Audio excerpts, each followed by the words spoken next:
junto con lecciones de tipo magistral, de contenido más doctrinal, hay también algunas intervenciones de tipo más práctico que se orientan sobre todo a que profundicemos en la pedagogía de la vida espiritual y que traten cuestiones que en este sentido son de muchísima importancia para nosotros, formadores y seminaristas.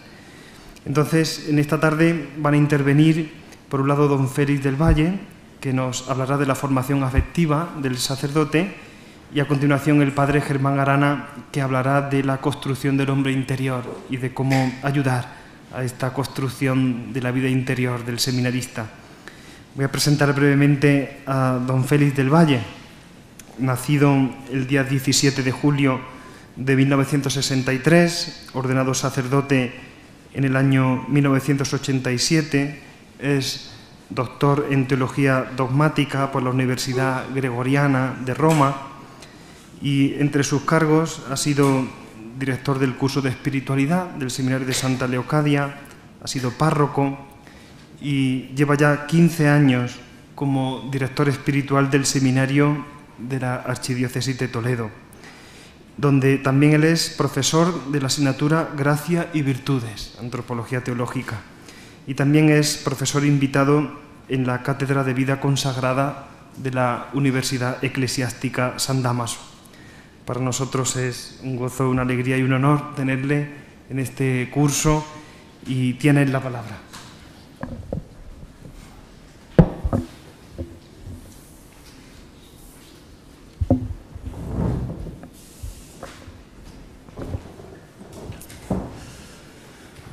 Bueno, pues muchas gracias, Antonio. Uno de los rasgos de la madurez humana y afectiva es dar a cada cosa la importancia real que tiene. Y pues yo no es que tenga mucha madurez todavía, espero estar en camino, pero bueno, que las cosas pues estas de cargos, de títulos, etcétera, etcétera, pues tienen la importancia que tienen, ni más ni menos. Candidatos a la vida eterna somos todos y eso es lo más importante. La formación afectiva del sacerdote yo creo que es, por supuesto, un tema importantísimo, pero que ni hay que, por decirlo así, mitificarlo, ni se puede entender desgajado del conjunto de la vida, porque la madurez afectiva ni puede perseguirse por sí misma, ni conseguirse por sí misma, como si fuera algo aislado, ni hay recetas para la madurez afectiva. Y la madurez afectiva tiene mucho que ver, es un fruto de una manera de plantear la totalidad de la vida. También, lógicamente, teniendo en cuenta el nivel afectivo en lo que tiene de específico. Espero que pueda ser un taller en el sentido de intentar concretar lo más posible, pero sí quise hacer un pequeño esquema que nos pueda servir de marco, al menos teórico, para podérnoslo saltar también cuando queramos, pero ir haciendo entonces las concreciones, las aplicaciones, situándolas dentro de este marco, este pequeño esquema de esas 2 páginas que les han repartido. Sí que querría partir, porque me parece importante, de algunas alusiones al magisterio, sobre el magisterio reciente, desde Opta Tantocius hasta el documento de la Congregación para la Educación Católica, titulado Orientaciones para el uso de las competencias de la psicología en la admisión y en la formación de los candidatos al sacerdocio, del año 2008. Entre Opta Tantocius y este documento hay muchas intervenciones del magisterio, especialmente de Juan Pablo II, que bueno, merecería la pena poder detenernos en ellas, ver qué caminos nos abren, pero basta con estas 3, Opta Tantocius, Pastores Abo Vobis y este documento de la Congregación para la Educación Católica. Estos 2 números, el 10 y el 11, de Opta Tantocius, que conocemos todos, insisten en la necesidad de la madurez humana y afectiva del candidato al sacerdocio. No creo que sea necesario leer los párrafos, pero fíjense, por ejemplo, en el final, las últimas frases de este párrafo tomado el número 11. Habitúense los alumnos a dominar bien el propio carácter, fórmense en la reciedumbre de espíritu y en general sepan apreciar todas aquellas virtudes que gozan de mayor estima entre los hombres y avalan al ministro de Cristo, cuales son la sinceridad, la preocupación constante por la justicia, la fidelidad a la palabra dada, la buena educación, la moderación en el hablar unida a la caridad. Nos ofrece una serie de rasgos que brotan de la madurez humana, afectiva. El peligro, yo creo, la tentación sería intentar conseguir esos rasgos, es decir, pensar que la madurez personal, afectiva, se identifica con ciertos rasgos y tratar de conseguirlos de manera un poco voluntarista. Una de las pendientes posibles para pretender, pero falsamente, la madurez, la veremos en el punto siguiente, en el punto 2, que dice madurez no es autodominio, imperturbabilidad, represión, negación, etc. Luego vamos a eso. El Papa Juan Pablo II, en Pastores Dabo Vobis, sobre todo en este número 44, hablando de la madurez afectiva, nos dice algo muy importante. Dice que, verán, se trata, hablando de la madurez afectiva, de un amor que compromete a toda la persona a nivel físico, psíquico, espiritual, la perspectiva de la totalidad, y dice esta frase que a mí también me parece importantísima, muy luminosa, por lo que voy a tratar de exponer después. La educación sexual, bien entendida, tiende a la comprensión y realización de esta verdad del amor humano. Uno de los aspectos entonces necesarios de la madurez humana y afectiva es entender bien qué es el celibato, entender bien el papel de la afectividad, de la sexualidad, una recta inteligencia. Orientaciones para el uso de las competencias de la psicología, tercer documento. Habla de un equilibrio humano y psíquico, particularmente afectivo, y repite varias veces esta palabra que viene a continuación, integración. Integración de la dimensión humana a la luz de la dimensión espiritual. Vamos a ver que la madurez humana y afectiva se entienden y se realizan en una perspectiva de integración. Vamos a ver qué no es la madurez. Punto segundo. Madurez no es suma de cualidades, ni siquiera de grandes cualidades. Una persona puede tener mucha fuerza de voluntad, tener una gran inteligencia, ser un estudiante brillante, puede ser una persona simpática, sociable, y puede no tener una personalidad madura, porque la madurez es otra cosa.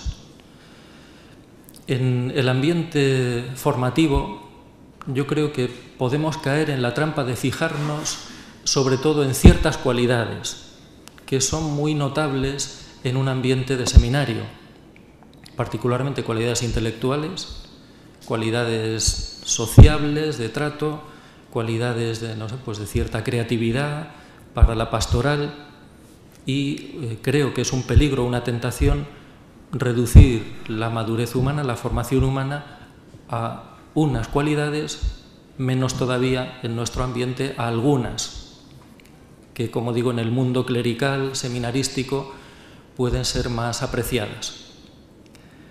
Pero madurez tampoco es autodominio, imperturbabilidad estoica, represión del mundo emotivo o negación, y pongo entre paréntesis, por reacción defensiva ante el poder de los sentimientos y del mundo afectivo.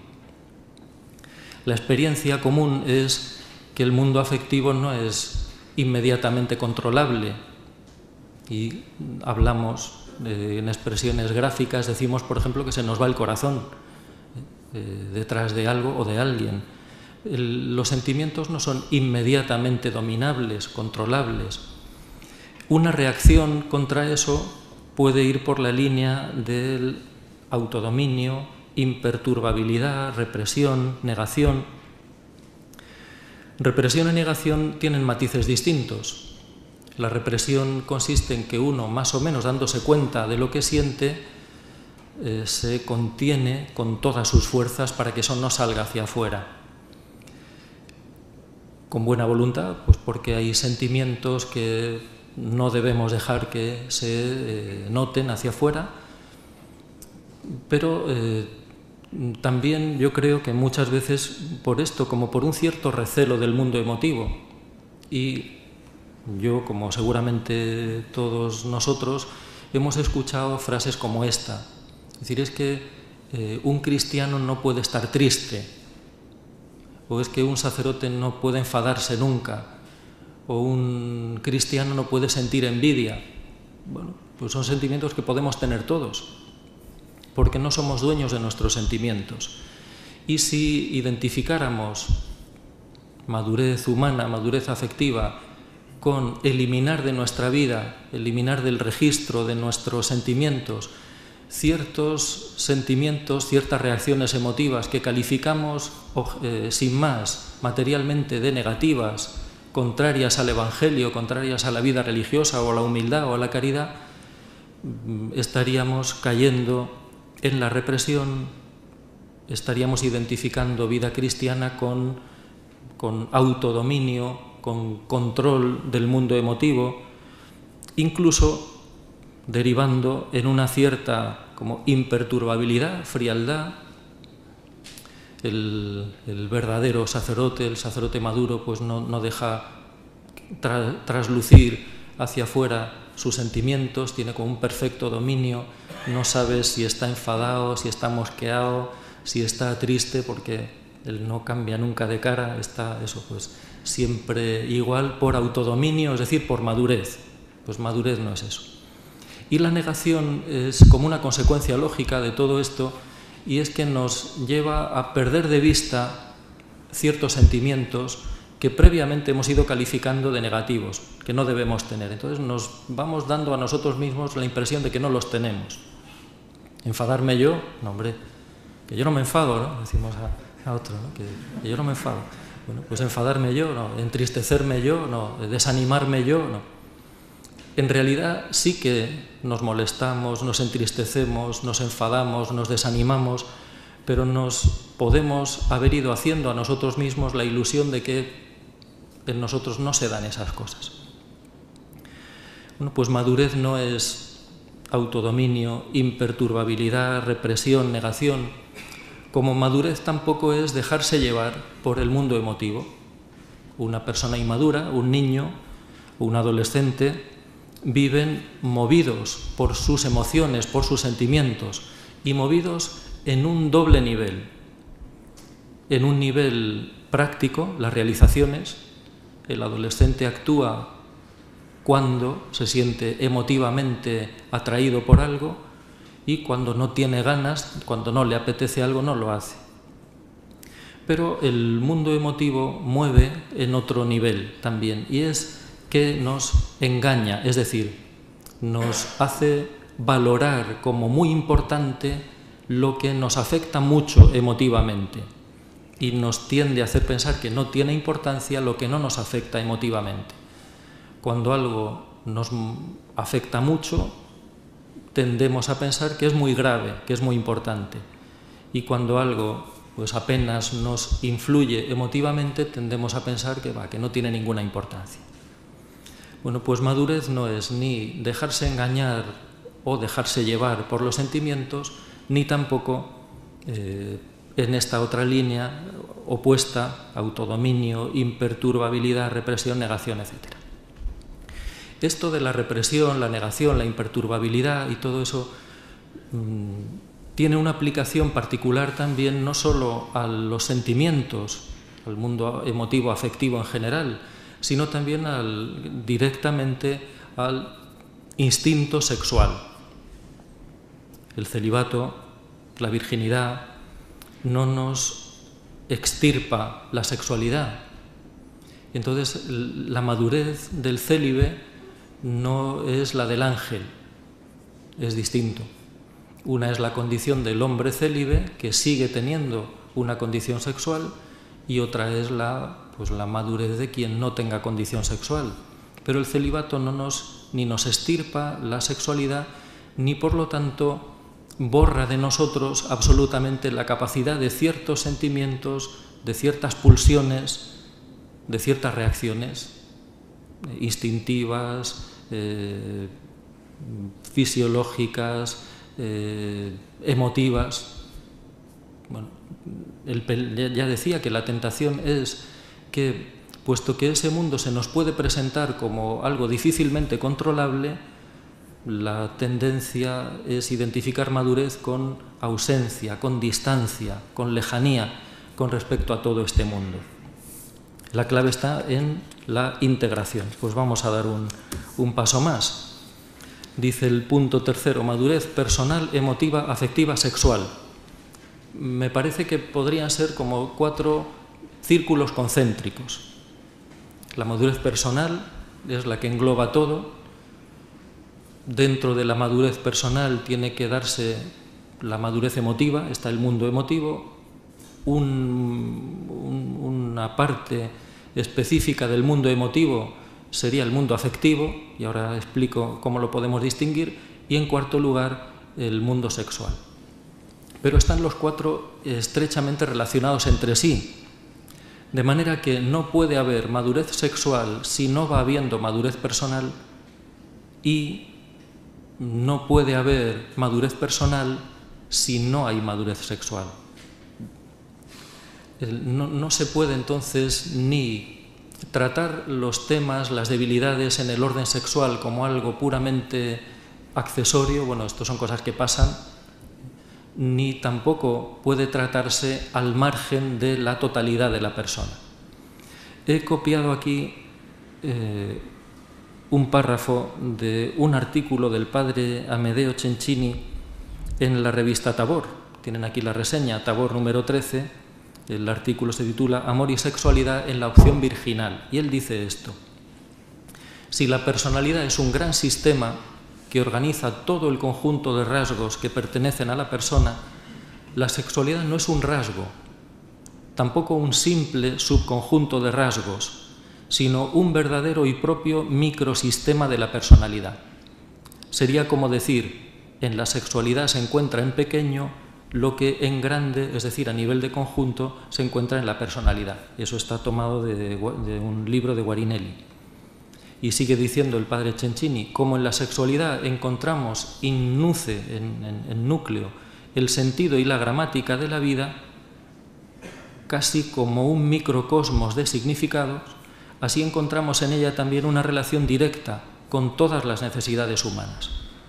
Microcosmos de la personalidad. Por eso, comento a continuación, no puede haber madurez sexual sin madurez afectiva, pero no puede haber madurez afectiva sin madurez emotiva, ni puede haber madurez emotiva sin madurez personal, en un proceso global, en un camino personal, y por lo tanto no hay técnicas, ni basta con ofrecer conocimientos.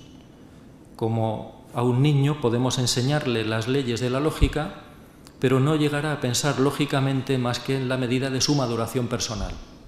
No podemos dar una educación sexual, pero eso se entiende y se vive en la medida en que hay madurez global personal. Madurez personal, emotiva, afectiva, sexual. Vamos a distinguir un poquito y entonces a ver en lo posible la relación entre ambos. Madurez personal, pues tampoco es fácil de definir, pero sí disponemos y podemos tener ciertas luces, pistas, no solo rasgos concretos. ¿Cómo definiríamos una personalidad madura? Pues uno de los rasgos esenciales es este que acabo de decir al inicio. La persona madura da importancia a lo que es importante y vive queriendo como someter su vida a las cosas importantes. Y la persona no madura, la persona poco madura, no tiene la capacidad de vivir desde lo importante porque se deja llevar, muchas veces sin poderlo evitar, eso pues por lo que más le llama la atención, por lo que más le satisface afectivamente, aunque racionalmente pueda darse cuenta de que una cosa es importante, no tiene la capacidad de vivir conforme a ella. Como un niño, es el ejemplo que acabo de poner. A un niño le podemos decir que estudiar es muy importante, pero a la hora de la verdad el niño se deja llevar y no lo puede evitar, se deja llevar, pues eso, si le apetece o no, o si se cruza un avión por la ventana, o si, no sé, oye un ruido. No puede evitar dejarse llevar, es decir, que su vida esté movida no por lo importante, sino por lo que a él le afecta emotivamente. La persona madura no. Y la persona madura entonces, sería un rasgo consecuente, puede, dándose cuenta de que recibe otros influjos, pues eso, que esto le afecta, que esto le entristece, que esto le atrae, que esto le gusta, que esto le ilusiona, tiene la capacidad de tomar distancia de ello. Tiene la libertad de tomar distancia de todo eso para seguir el camino que le ofrece, por el que le lleva lo importante. Ser una persona madura no es solo esto. Cuando en el punto siguiente intente describir un poco más cómo es la persona madura, hablaremos de la libertad, creciendo en libertad. La verdadera libertad no es la libertad plena, no es solamente esta mera capacidad de no dejarse arrastrar por lo que emotivamente tira de nosotros, pero es el principio de la libertad, es el comienzo de la libertad. Se empieza a ser libre personalmente si uno tiene esa capacidad de resistirse a los influjos, a los tirones, a los empujones de lo inmediatamente agradable o desagradable. Madurez emotiva quiere decir, por madurez emotiva quiero decir que las emociones, los sentimientos, son un aspecto importante de la vida humana. La vida humana no se debe concebir desde un punto de vista meramente voluntarista, es decir, sabemos lo que está bien y nos esforzamos en hacerlo, porque sabemos que es nuestro deber, y si no nos gusta nos aguantamos. Pues, ni esa es la vida que nos ofrece Jesucristo. Los sentimientos, todo el mundo emotivo, forma parte de la riqueza de la personalidad humana.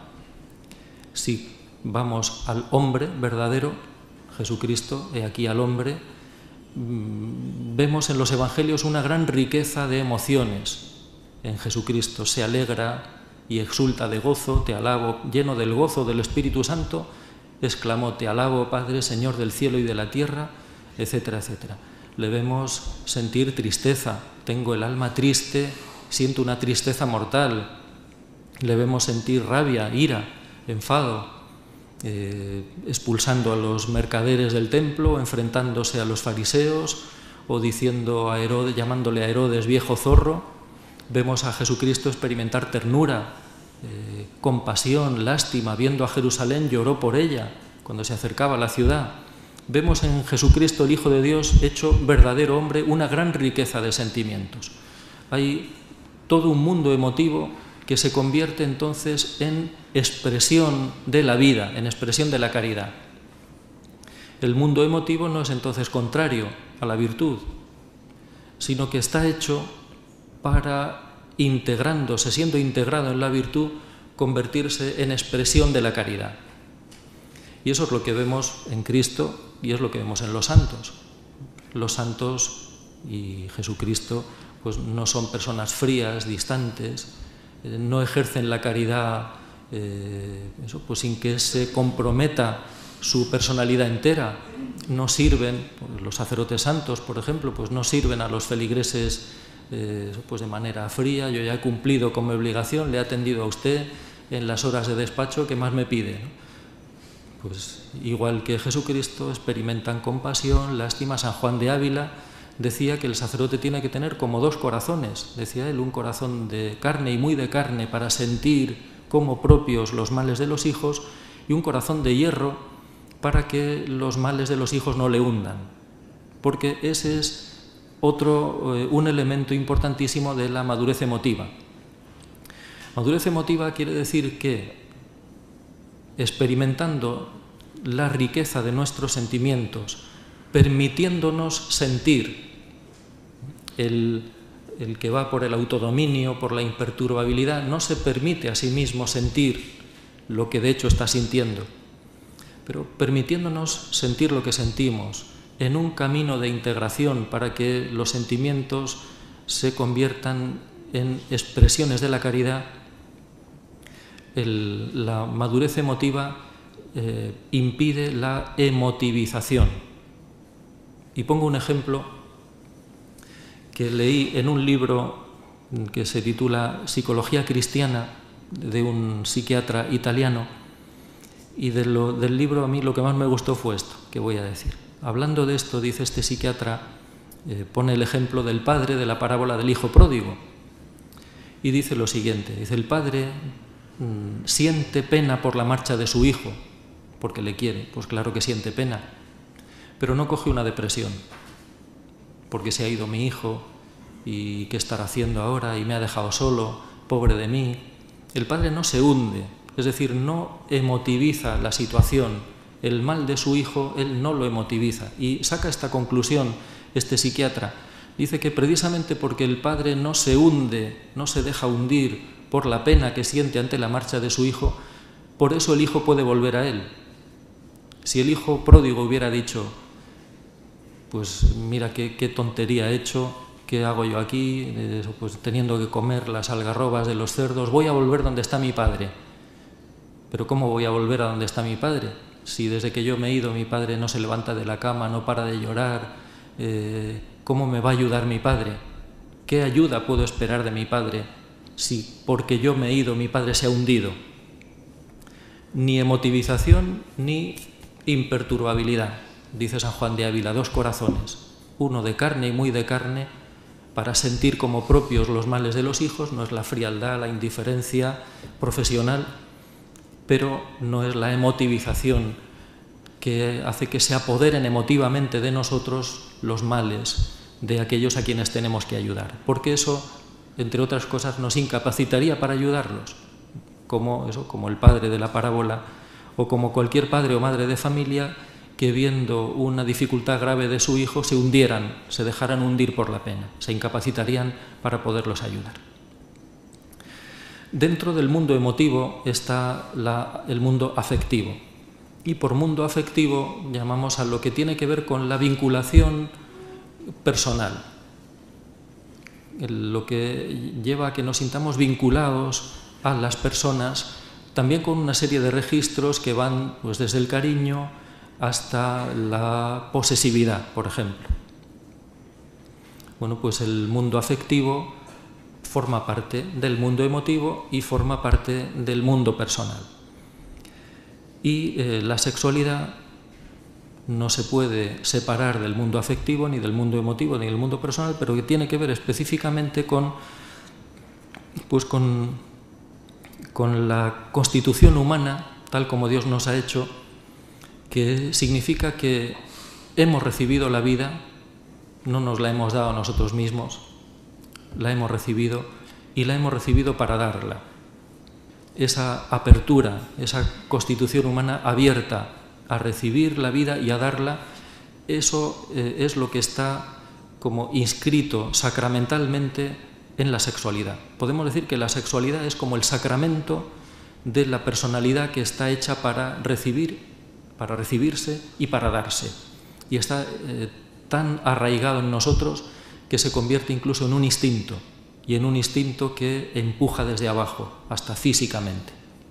Pero hay que saberlo leer en este conjunto. La sexualidad no es una mera pulsión que nos arrastra al placer sexual, ni a una relación carnal con alguien. Está inscrito dentro de esta visión personal. Y en eso insiste Juan Pablo II en Pastores Abo Vobis, en ese número que veíamos antes, porque el celibato solo se puede vivir maduramente si se entiende así la sexualidad, la afectividad, el mundo emotivo y la madurez personal. Pero la sexualidad tiene dos grandes características a las que aludo en el punto siguiente. Características de la sexualidad y de la afectividad que no están indicadas, pero que son la plasticidad y la ubicuidad. La plasticidad y la ubicuidad de la sexualidad y de la afectividad quieren decir lo siguiente, que la sexualidad y la afectividad se convierten en como el punto donde desembocan dificultades, debilidades, conflictos que no son inmediatamente sexuales. La plasticidad tiene la capacidad de recibir los influjos de debilidades, desórdenes, inmadureces que no son inmediatamente sexuales. Por ejemplo,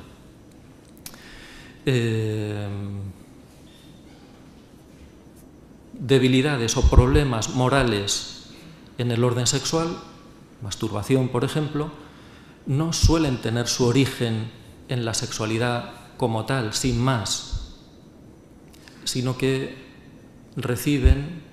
son como la desembocadura de otras debilidades, insatisfacciones, fragilidades más profundas, si quieren. Y la otra característica de la sexualidad es la ubicuidad, y que es un poco la contraria, la recíproca, es decir, la sexualidad misteriosa, pero realmente se hace presente también en manifestaciones de la vida que aparentemente no tienen que ver con la sexualidad. Por ejemplo, la agresividad. Hay personas con una gran agresividad, pero que tiene su origen, esa agresividad tiene su origen en debilidades afectivas y sexuales. O una cierta posesividad de las personas, pues tiene su origen a veces en conflictos más inmediatamente sexuales. Por eso es importantísimo saber captar el significado personal de las debilidades sexuales y afectivas.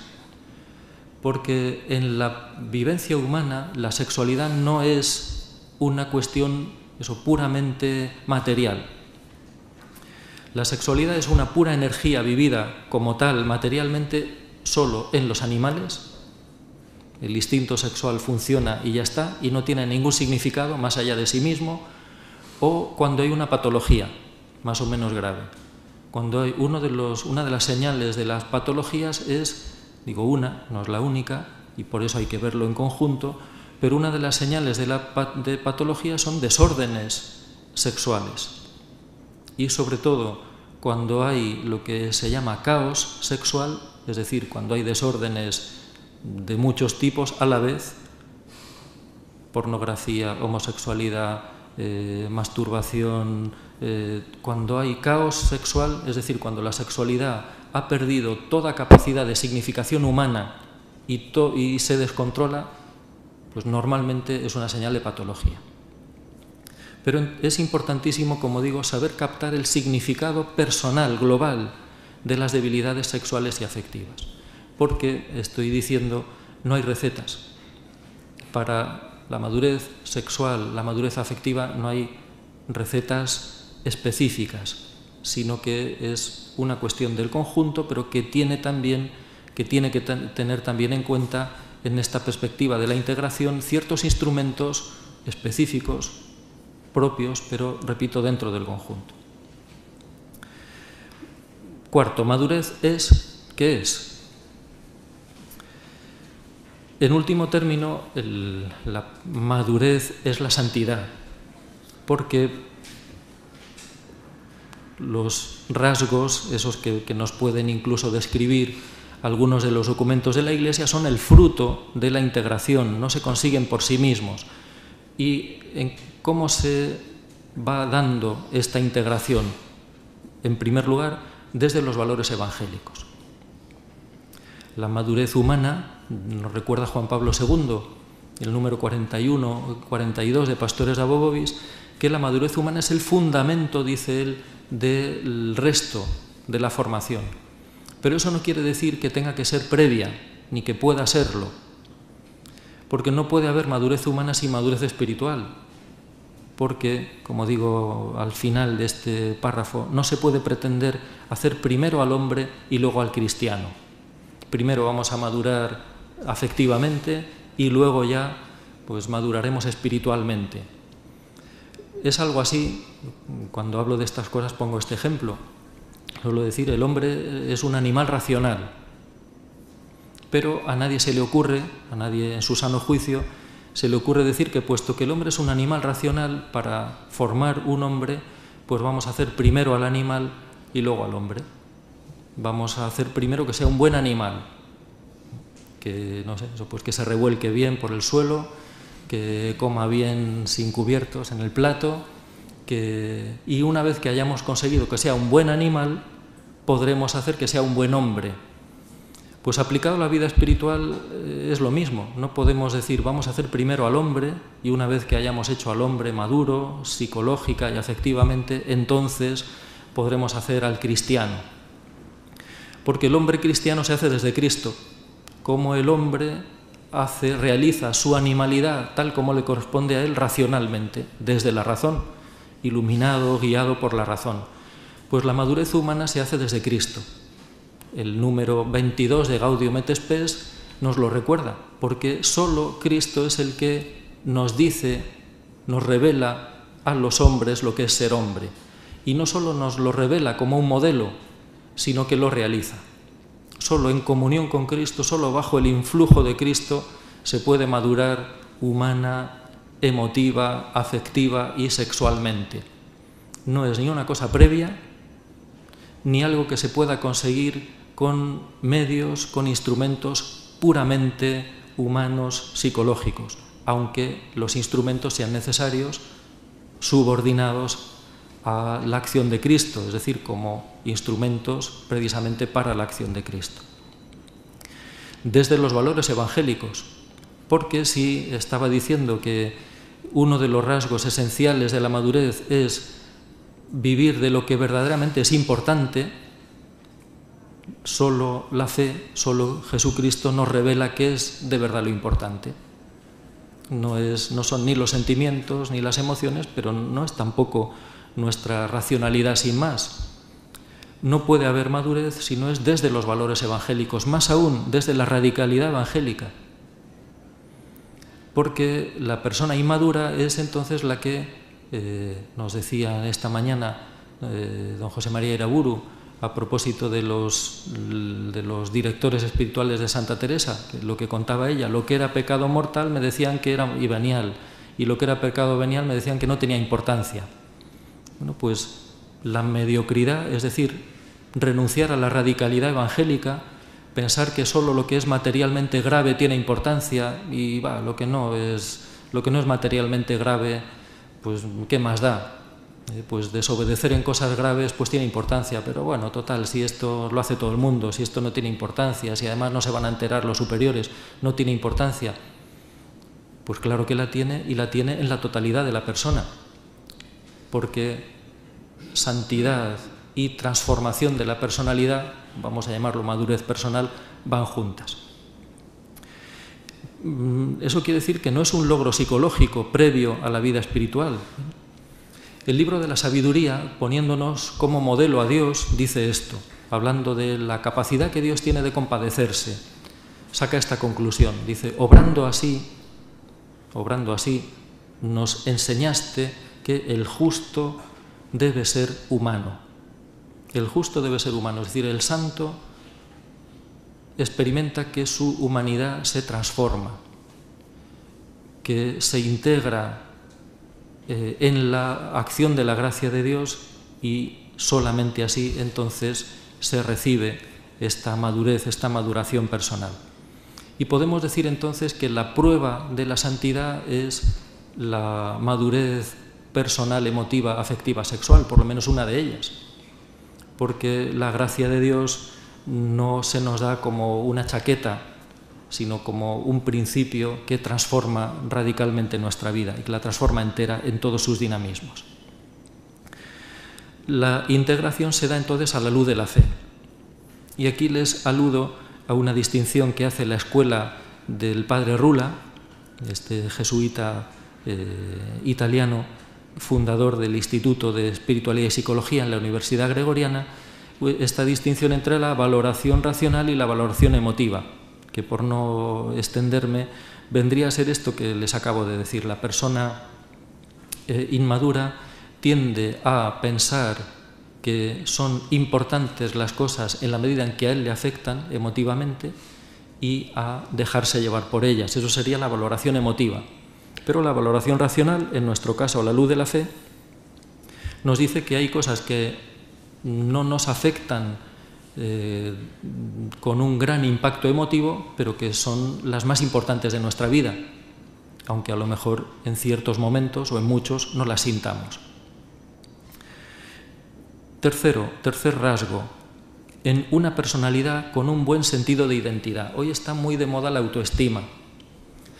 La autoestima es un concepto evangélico, si se fijan, es un concepto bíblico, porque el precepto del amor, de la caridad, nos dice: amarás a tu prójimo como a ti mismo.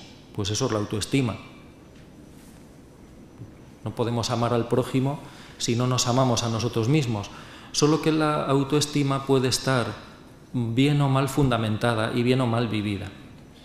Yo recuerdo, hablando con ciertas personas, que me decían que un psicólogo les había dicho que tenían un problema de autoestima y que entonces, para solucionar el problema de su autoestima, tenían que hacer varias cosas. Entre ellas, por ejemplo, no admitir nunca sus errores, porque eso iba contra la autoestima. Y tener siempre razón, o sea, quedar siempre por encima en las discusiones, en las reuniones, porque tenía que reforzar su autoestima. Eso no es reforzar la autoestima, eso es mentir. La autoestima, es decir, el amor verdadero a nosotros mismos, tiene que apoyarse en la verdad de lo que somos. Nos amamos en lo que somos ante Dios. Pero quien no se ama a sí mismo en lo que es ante Dios no puede ser una personalidad madura, ni personal, ni emotiva, ni afectiva, ni sexualmente. Quien para amarse a sí mismo necesita ser el más listo, el más guapo, ocupar los cargos mejores, que le aplaudan mucho. Quien para amarse a sí mismo, para estar contento consigo mismo, necesite eso, jamás, mientras no cambie, podrá ser una persona madura, por mucho que rece y por muy ortodoxo que sea, doctrinalmente, por ejemplo. Por eso es muy importante este buen sentido de identidad. Yo les remito a un pequeño libro del padre Cencini que se titula Amarás al Señor tu Dios, Psicología del encuentro con Dios. Y en la primera parte habla de estas distintas posibilidades que tenemos de fundamentar nuestro sentido de identidad, es decir, nuestra autoestima. Piensen como sacerdotes que rezamos y que en teoría queremos ser fieles a la gracia de Dios, nos llevamos un berrinche cuando el obispo nos rebaja, entre comillas, y nos parece que se nos hunde el mundo debajo de los pies y que no hay derecho. Bueno, en la medida en que necesitamos ocupar eso, como digo, pues un cargo, tener unos títulos, tener ciertos éxitos para estar contentos, para sentirnos felices, pues en esa medida nuestra personalidad está edificada sobre arena y antes o después llegará la tempestad y la hundirá. Yo estoy convencido de que muchos abandonos de la vida sacerdotal y de la vida religiosa vienen de aquí, de que la personalidad estaba edificada sobre arena, en este sentido. Se dependía de tantas cosas como podía ser eso, por la estima de los superiores, el cargo que se ocupaba, los éxitos que se tenían, los jóvenes que te bailaban alrededor, lo que fuera. Y cuando eso Dios permite o hace positivamente que nos abandone, para forzarnos a arraigar nuestra vida en la roca que es Él, pues solo quedan esas dos opciones: o uno se arraiga en la roca o se hunde. Cuarto, conociéndose a sí mismo. Decía un psicólogo contemporáneo que los hombres de hoy somos analfabetos afectivos, es decir, no sabemos reconocer qué sentimos y por qué.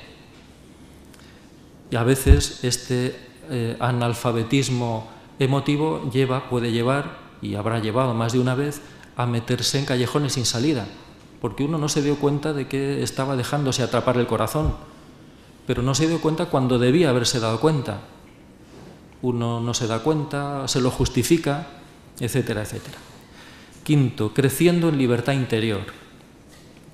La libertad no es solamente saber lo que es importante, lo que está bien, y tener la capacidad de hacerlo sin que nos lo impidan nuestros gustos, nuestros sentimientos, nuestras emociones. No me apetece, pero lo hago.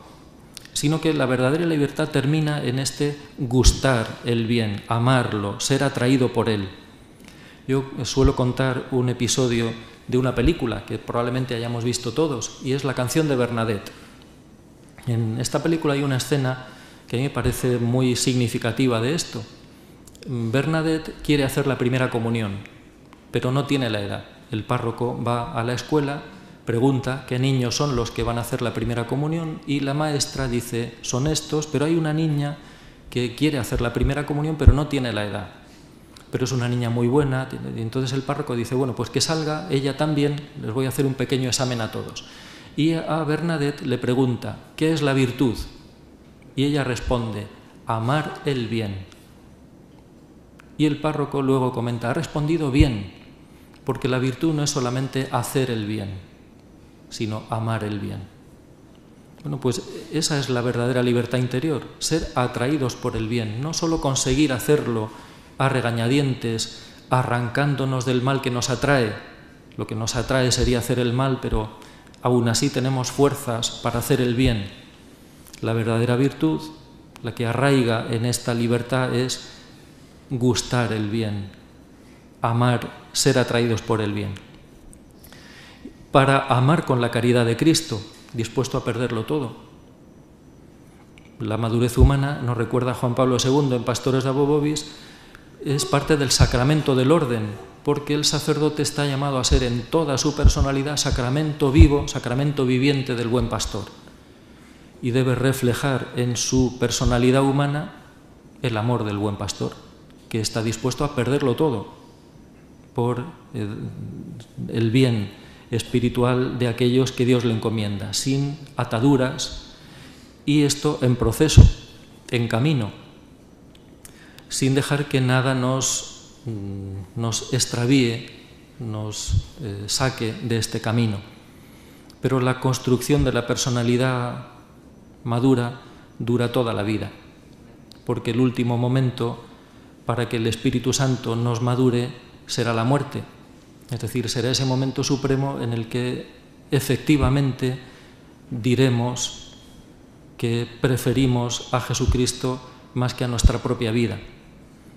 Y la muerte santa es la muerte del que muere amando, es decir, del que no solamente acepta la muerte como algo inevitable en obediencia resignada, sino es el que hace de su muerte el acto último de la entrega total de sí mismo. Ahí es donde el Espíritu Santo terminará de cocernos y madurarnos en este horno de la caridad en el que ojalá no salgamos, del que ojalá no salgamos nunca, y perseveremos, Dios así nos lo conceda, hasta la muerte, haciendo de ella eso, el último momento de nuestra maduración, es decir, de nuestra santificación.